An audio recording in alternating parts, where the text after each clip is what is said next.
ruinas de los grandes proyectos de construcción que salpican la zona son un testamento del maravilloso centro cultural que fue en su día.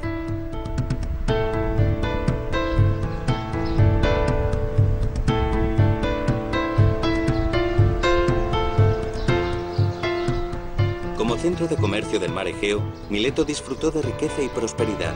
Al mismo tiempo, también se convirtió en un centro para el conocimiento y el estudio.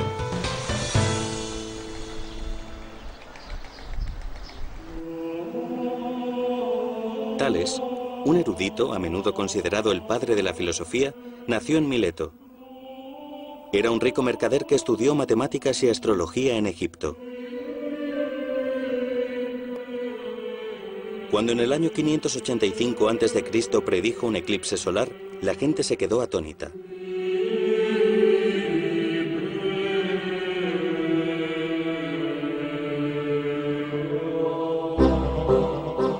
Creía que el mundo se originó del agua.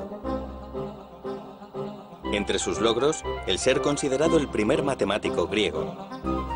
Demostró además que un triángulo isósceles tiene los mismos ángulos básicos, mientras exponía que dos triángulos son congruentes cuando uno de sus lados comparte la misma longitud, y los ángulos al final de ese lado tienen la misma medida.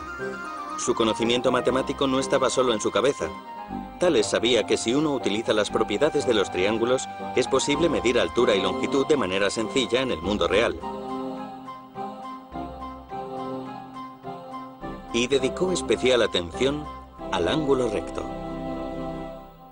La similitud entre triángulos rectángulos fue explotada por Tales de Mileto, que vivía en Asia Menor, justo enfrente de la isla de Samos. Fue capaz de averiguar la altura de una columna midiendo la longitud de la sombra que proyectaba sobre el suelo y comparándola con la sombra del bastón que llevaba en ese mismo momento. Aprendió matemáticas y ciencia en Egipto y comenzó a interesarse por la altura de las enormes pirámides.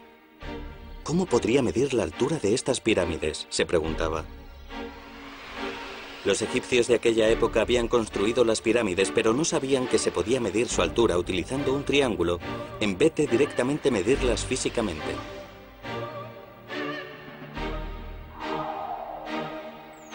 Pero Tales fue capaz de medir la altura de las pirámides utilizando la longitud de su sombra. Utilizó un palo. Dibujó un triángulo en el que un lado era un bastón que salía perpendicularmente del suelo junto a su sombra. A continuación midió la longitud de la sombra de la pirámide y averiguó su altura.